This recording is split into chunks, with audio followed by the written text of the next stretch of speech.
Hi there, everyone. It's Carol Howe, and I'm back with lesson number 4. This one says, these thoughts don't mean anything. The other ones were about the forms that we look at don't mean anything. So now it's switching gears a little bit to say these thoughts don't mean anything.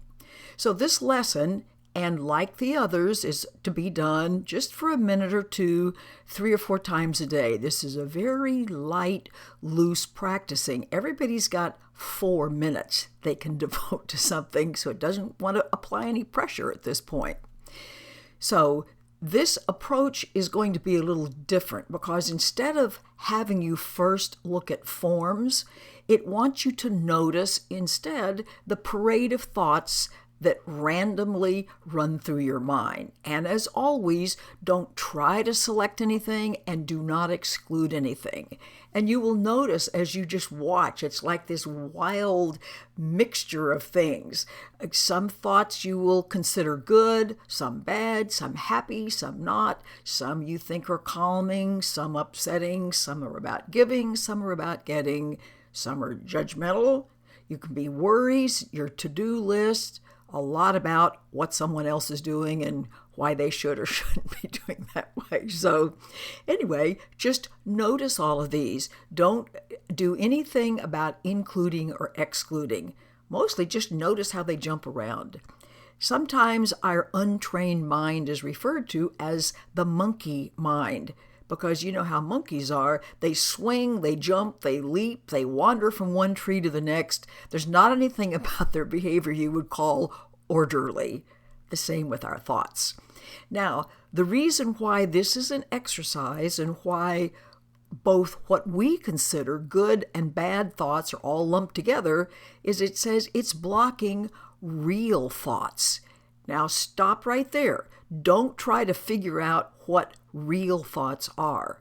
We're just going to be content with the notion that there's something much better available to us, much more meaningful, much happier, much more profound that our current thoughts are blocking. So this is the very first step in training us to separate out what's meaningful and what's meaningless, which says you don't really have any grounds for making that distinction. But obviously, the author of this material does. So what you want to do in your short little practice periods is just notice these thoughts and then say, this thought about, and then list anything that happens to be going through your mind doesn't mean anything. Like the forms that I've looked at, like the things that I see, these thoughts don't mean anything. Now, it might possibly occur to you, if you've had experience in this field, that it's tying together the things we see. The forms don't mean anything. Our thoughts don't mean anything. And the reason it ties them together is because we think our thoughts are one thing and forms are another. They are actually a seamless whole. So if one is meaningless, the other is meaningless. If one is meaningful, the other is meaningful. Okay, now your judgment about this is going to be very, very loud. And it's going to be all distressed, saying, absolutely, some of my thoughts are very good and some are very bad. Just watch the judgment, set it over in a corner, let it yammer away, but don't engage with it. The other reason for doing this just a short period of time is that we tend to get preoccupied. Let's say, for instance, that one of the thoughts that you notice in your minute of practicing is, oh my gosh, I think I forgot to pay the electric bill. There could be this tendency to wander off here. My electric bill is so high. And besides, I'm really upset about the way electricity is created in the first place. We really need to get rid of coal and go to solar or power. That would be a much better way. And what's the matter with people who get in the way of that? And on and on and on and on down the rabbit hole, so to speak.